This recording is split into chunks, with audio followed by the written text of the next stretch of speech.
Hello friends, welcome to diploma with Sonu. आज हम लोग बात करने वाले हैं इन्वायरमेंटल इंजीनियरिंग के बारे में।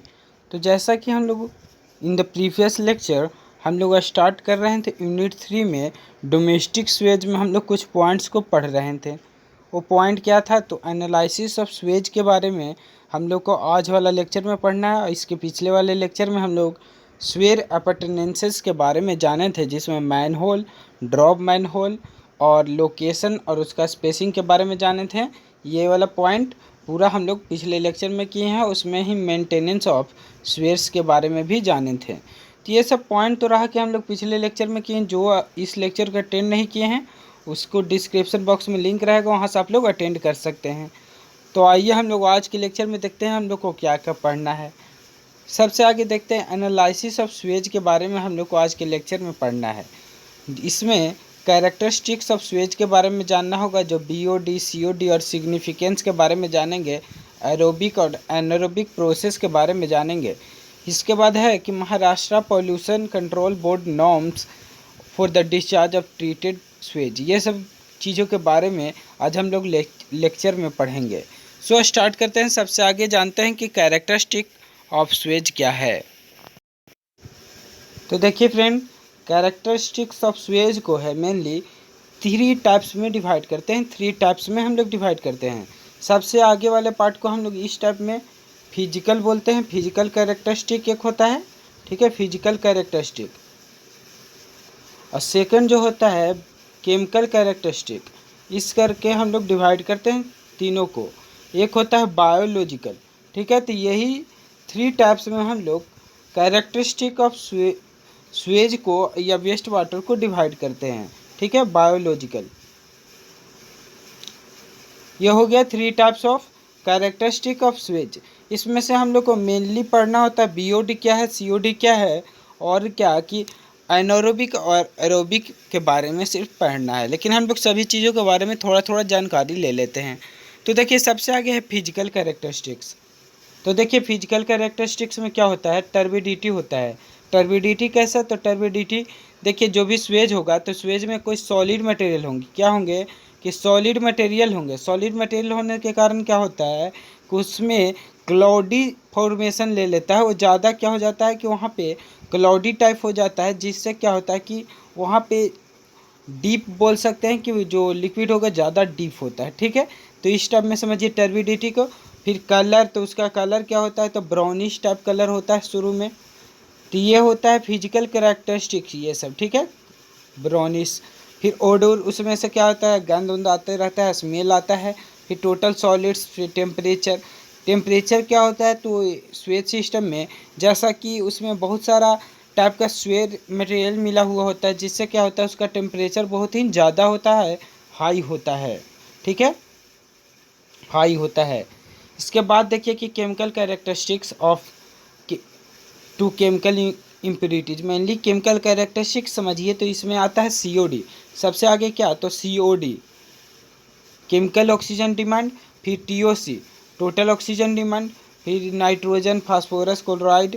फिर और भी इसका आता है sulphates, alkalinity, pH, heavy metals, trace elements और प्रायोरिटी पॉल्यूटेंट्स। इसके बाद बायोलॉजिकल कैरेक्टरिस्टिक आता है। बायोलॉजिकल कैरेक्टरिस्टिक में हम लोग को पढ़ना होता है BOD biological oxygen demand, BOD. और फिर ऑक्सीजन रिक्वायर्ड फॉर नाइट्रिफिकेशन और माइक्रोबायल पॉपुलेशन। तो इतना टाइप था कि कैरेक्टरिस्टिक्स ऑफ स्वेज क्या क्या होते हैं।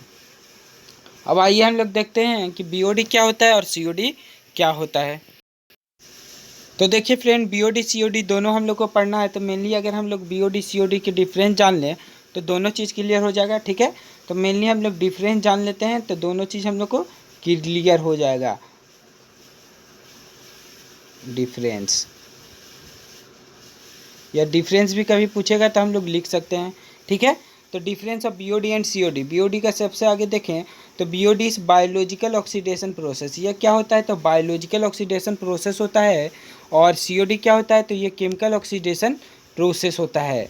इसके बाद अगर बात करें तो बीओडी में BOD is performed by aerobic organism.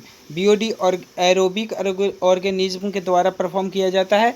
और सीओडी केमिकल रिएजेंट्स के द्वारा, ठीक है। उसके बाद आता है BOD is measured by keeping a sealed water sample for incubation for a period of 5 days to 20 degree Celsius. BOD कैसे मेजर किया जाता है? तो BOD वाटर सैंपल जो वहाँ पे लेंगे वो 5 डे के लिए हम लोग 20 डिग्री सेल्सियस के लिए उसको रखेंगे, 20 डिग्री सेल्सियस पे रखेंगे और उसके बाद उसको चेकआउट होगा। The reduction in dissolve oxygen gives the amount of oxygen consumed by aerobic organism. और जो रिडक्शन होगा अमाउंट ऑफ ऑक्सीजन में, उसी को क्या होगा कि वो एरोबिक ऑर्गेनिज्म का पता चल जाएगा कि उतना वो कंज्यूम किया है। In COD test, the water sample is incubated with a strong oxidant in combination with boiling sulfuric acid for a specific period of time and temperature। इसमें क्या होता है? तो इसमें स्ट्रॉन्ग ऑक्सीडेंट को रखा जाता है, कम्बिनेशन होता है बॉइलिंग सल्फ्यूरिक एसिड में, H2SO4 में, ठीक है, सल्फ्यूरिक एसिड के साथ में, जो कि बॉइलिंग टेम्परेचर पर होगा for a specific period of time for a temperature, और टाइम एंड टेम्परेचर जो स्पेसिफिक टाइम एंड टेम्परेचर के लिए उसको रखा जाता है। अब BOD की बात करें तो BOD value is determined by 5 days। BOD क्या होता है? 5 दिन में निकाला जाता है, लेकिन COD can be measured with in few days. COD हम लोग बहुत ही कम दिनों में निकाल सकते हैं। BOD value is lower than COD। BOD क्या होता है? तो BOD is smaller than COD, ठीक है, COD से स्मॉलर होता है। ये चीज़ आप लोग ध्यान दे सकते हैं कि BOD is smaller than COD। COD value is always greater than BOD। COD जो होगा हमेशा BOD से बड़ा होगा। BOD is used to oxidize the natural organic matter and organic waste in the water। देखिए BOD क्या होता है? तो BOD oxidize the natural organic matter. ये क्या करता है कि ऑक्सीडाइज करता है नेचुरल ऑर्गेनिक मैटर को, ऑर्गेनिक वेस्ट को, जो वाटर में मौजूद होते हैं। लेकिन COD क्या करता है? तो COD is capable of degrading the industrial Suez. COD does not measure the amount of oxygen consumed by acetate present in the water sample. देखिए COD के इतना कैपेबिलिटी रहता है कि वो इंडस्ट्रियल स्वेज को भी वहाँ पे डिग्रेड कर देता है, गला देता है, वहाँ पे गला के उसको ख़त्म कर देता है। COD क्या करता है कि does not measure the amount of oxygen. ये कोई ऑक्सीजन के अमाउंट को मेजर नहीं करता है जो कि कंज्यूम होता है एसिटेट प्रेजेंट से।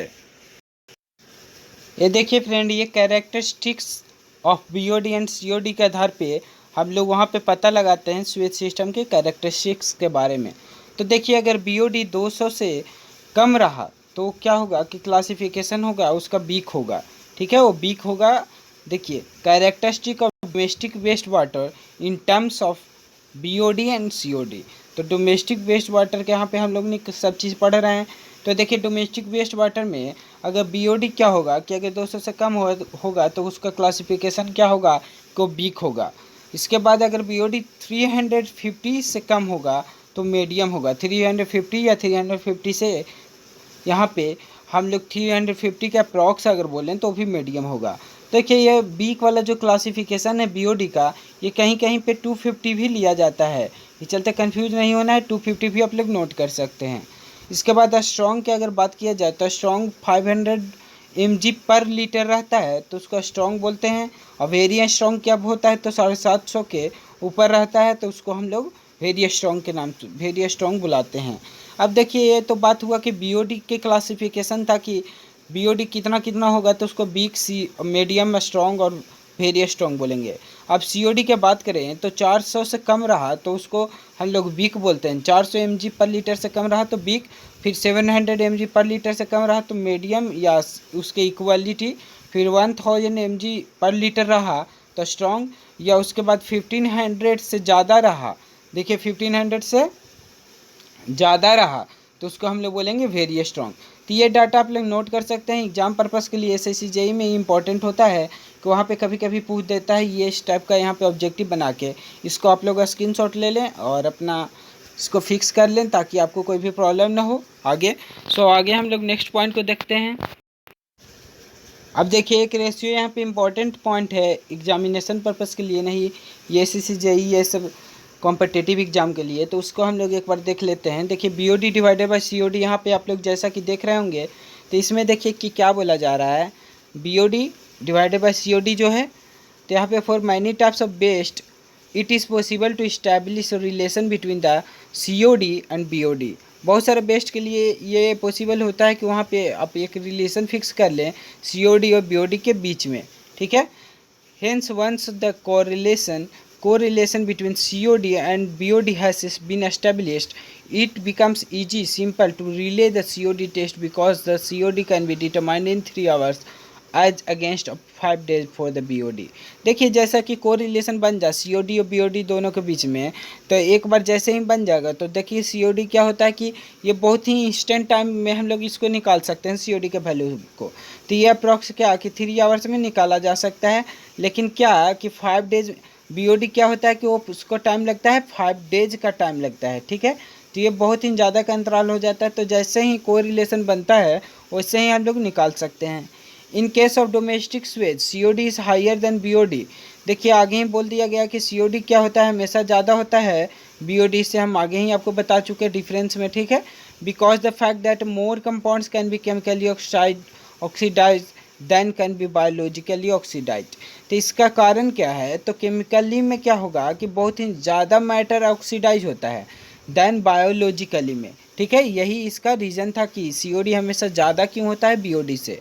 As COD is always greater than BOD 5 और इसके बाद ratio COD ratio will be always less than 1 for BOD 5। यहाँ पे जैसा कि आपको दिखाया गया कि BOD यहाँ पे 5 डिवाइडेड बाई COD लिया गया, तो इसका वैल्यू यहाँ पे 0.92 से 1.0 लिया गया, ठीक है। Then best is fully biodegradable. तो इसमें बेस्ट क्या होगा, फुल्ली बायोडिग्रेडेबल होगा। For untreated best BOD 5 divided by COD ratio इसको कुछ होगा 0.4 टू 0.8। तो यही सिर्फ बताया गया कि अनट्रीटेड के लिए इतना, जो बायोडिग्रेडेबल के लिए है तो 0.92 से 1.0, या फिर जो अनट्रीटेड डोमेस्टिक वेस्ट है तो उसके लिए 0.4 से 0.8 होता है उसका ratio BOD divided by COD का रेशियो। BOD का है कि 5 डेज के लिए है तो यही चलते वहाँ पे 5 के लिए आ गया है, ठीक है। अब आगे देखते हैं एरोबिक प्रोसेस और एनारोबिक प्रोसेस के बारे में कि ये क्या होता है। तो देखिए सबसे आगे बात किया जाए तो aerobic process the when the decomposition of organic matter takes place in presence of oxygen it is known as aerobic process. देखिए अब डिकम्पोजिशन जब हो ऑर्गेनिक मैटर का ऑक्सीजन का प्रेजेंस में हो, क्या हो कि ऑक्सीजन का प्रेजेंस में हो, तो हम लोग उसको बोलेंगे कि एरोबिक प्रोसेस वहाँ पे किया गया। ऑर्गेनिक मैटर O2 यहाँ पे बैक्टीरिया से वहाँ पे लिया जा रहा है CO2 प्लस H2O में ये डिवाइड हो जाएगा। ऑर्गेनिक मैटर को जब ऑक्सीजन से यहाँ पे रिएक्शन करवाया जाता है बैक्टीरिया को सरपालास करा के, तो यहाँ पे CO2 H2O में डिवाइड हो जाएगा। फिर बात यहाँ पे होता है कि aerobic process is carried out by aerobic bacteria. Aerobic process कैसे किया जाता है, तो एरोबिक बैक्टीरिया के द्वारा किया जाता है। If sufficient oxygen is not present the Suez is aerated. देखिए अगर सफिशियंट ऑक्सीजन ना मिले तो स्वेज क्या होगा, एरिएटेड फॉर्म में होगा, ठीक है। एनारोबिक प्रोसेस क्या होता है, the when the decomposition of organic matter takes place in the absence of oxygen it is known as anaerobic. देखिए जब प्रेजेंस होगा ऑक्सीजन का तो एरोबिक, और जब प्रेजेंस नहीं होगा तो एनारोबिक। बहुत ही सिंपल है, प्रेजेंस तो एरोबिक, नहीं होगा प्रेजेंस तो एनारोबिक, ठीक है। It involves in 2 stages. Anaerobic जो होता है 2 स्टेजेज में होता है। The first stage is acid formation in which organic matter is converted to organic acid by anaerobic bacteria. पहला स्टेज होता है एसिड फॉर्मेशन। एसिड फॉर्मेशन में क्या होता है कि ऑर्गेनिक मैटर को कन्वर्ट किया जाता है ऑर्गेनिक एसिड में, ठीक है। ऑर्गेनिक एसिड में कन्वर्ट किया जाता है, ऑर्गेनिक एसिड में कन्वर्ट किया जाता है। और उसके बाद इसको किसके द्वारा किया जाता है, तो एनारोबिक बैक्टीरिया के द्वारा किया जाता है। In second stage the acid are converted into final products such as methane और कार्बन डाइऑक्साइड। और सेकेंड स्टेज में क्या होता है कि उसको मीथेन और कार्बन डाइऑक्साइड में उसको चेंज कर दिया जाता है, ठीक है। तो इस टाइप में ये हुआ एनारोबिक प्रोसेस। अब अगर डिफरेंस की बात करें तो डिफरेंस अच्छे से समझ जाएंगे हम लोग। देखिए एरोबिक प्रोसेस और एनारोबिक प्रोसेस के बीच में डिफरेंस हम लोग देखने जा रहे हैं। ऑर्गेनिज्म के आधार पर सबसे आगे देखते हैं। Aerobic bacteria are involve in the process. Aerobic process में क्या होता है, एरोबिक बैक्टीरिया का यूज किया जाता है। और एनारोबिक प्रोसेस में क्या होता है कि एनारोबिक बैक्टीरिया का यूज किया जाता है। प्रोसेस क्या है, तो in the presence of oxygen and light aerobic में प्रेजेंस होता है ऑक्सीजन और लाइट का, इसमें एब्सेंस होता है ऑक्सीजन और लाइट का। ऑक्सीजन सोर्स क्या होता है इसका, तो डिजॉल्व्ड ऑक्सीजन इन स्वेज, और इसका ऑक्सीजन सोर्स क्या होगा, तो इसमें तो ऑक्सीजन का इस्तेमाल ही नहीं किया जाता है, तो यहाँ पे एब्सेंस ऑफ ऑक्सीजन होता है, लेकिन केमिकली बॉन्ड ऑक्सीजन वहाँ पे इस्तेमाल होता है। फोर्थ पॉइंट है nuisance due to in product, तो नॉट ऑफेंसिव है, इसमें ऑफेंसिव न्यूसेंस इन प्रोडक्ट के कारण। कॉस्ट जो होता है एरोबिक प्रोसेस का कम लगता है, अनएरोबिक प्रोसेस में ज़्यादा लगता है। इन प्रोडक्ट जो होगा CO2 होगा, H2 होगा, NO2 होगा और SO4 होगा। अनएरोबिक प्रोसेस में CH4 होगा, H2S होगा, CO2 होगा और ETC। इफेक्टिवनेस अगर बात किया जाए तो इन प्रोडक्ट रिक्वायर अनदर ट्रीटमेंट, इन प्रोडक्ट जो होता है CO2, H2O, NO2, SO4, इसको अनदर ट्रीटमेंट दिया जाता है, लेकिन इसमें ऐसा नहीं होता है। वो सब क्या होगा, वेल स्टेबलाइज प्रोडक्ट होते हैं, CH4, H2S और CO2। इकोनॉमिकली बाई प्रोडक्ट क्या होता है, तो no methane gas is generated, लेकिन एनारोबिक में मीथेन गैस और CO2 दोनों जनरेट होता है, ठीक है, CO2 भी जनरेट होता है, ध्यान दीजिएगा।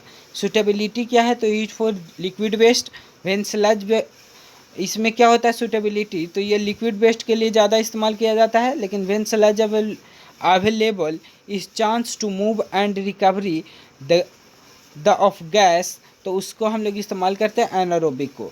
देखिए Maharashtra pollution control board norms है, इसका बहुत सारा डाटा है, हम सभी डाटा को आपको डिस्क्रिप्शन बॉक्स में प्रोवाइड करने की कोशिश करेंगे। वहाँ पे क्या डिस्क्रिप्शन बॉक्स में नहीं प्रोवाइड हो पाएगा फ्रेंड, क्योंकि ये फ़ोटो टाइप है, तो इसको हम आपको टेलीग्राम ग्रुप में प्रोवाइड करेंगे। टेलीग्राम ग्रुप से जुड़ने के लिए आप टेलीग्राम ग्रुप पे जा सकते हैं, वहाँ पे आप टाइप करें @diploma with सोनू, ये सिर्फ आपको टाइप करना है डिप्लोमा विथ सोनू, ठीक है। ये जैसे ही टाइप करेंगे आप हम मेरे ग्रुप के पास पहुंच जाएंगे, वहां आप लोग ज्वाइन होइए, वहां आप लोग को ये पूरा डाटा अवेलेबल करवा देंगे। इसको ज़्यादा पढ़ने की ज़रूरत नहीं है, महाराष्ट्र नॉर्म्स इतना ज़्यादा इंपॉर्टेंट नहीं होता है, लेकिन कभी कभी पूछ देता है। हम लोग को महाराष्ट्रन सिलेबस है SBT में, यही चलते ही है, कभी कभी पूछता है। सो ये पूरे डाटा को मैं अवेलेबल करवा दूंगा, अगर जिनको स्क्रीनशॉट लेना है तो वो यहाँ से ही ले सकते हैं। मैं धीरे धीरे इसको स्लाइड कर देता हूँ और वो अपना स्क्रीनशॉट ले लें और अपने लिख लें, ठीक है। तो देखिए यहाँ पे महाराष्ट्र पोल्यूशन बोर्ड यहाँ पे ड्रिंकिंग वाटर स्टैंडर्ड के लिए है, तो ये आप लोग यहाँ पे स्क्रीनशॉट ले लें। अब इसके आगे मैं आपको दिखाता हूँ, तो ये है सल्फेट नाइट्रेट्स और नाइट्रेट फ्री अमोनिया, यही सब अभी ड्रिंकिंग अवेलेबल के लिए है, सब है, सब आप लोग यहाँ पे स्क्रीनशॉट लेते जाएं या टेलीग्राम ग्रुप से जुड़े, वहाँ पे मैं अवेलेबल करा दूँगा ये सभी चीज़ों का स्क्रीनशॉट को, वहाँ से आप लोग इसको लिख सकते हैं, ठीक है फ्रेंड। तो इसको इतना ज़्यादा इंपॉर्टेंट नहीं है, जो चलते उतना ज़्यादा हम इस पर ध्यान नहीं दे रहे हैं, क्योंकि डाटा वाला है, डाटा वाला आपको खुद ही याद करना पड़ेगा, इसमें कोई समझाने की ज़रूरत नहीं है। तो ये सिर्फ आप लोग स्क्रीनशॉट ले लें।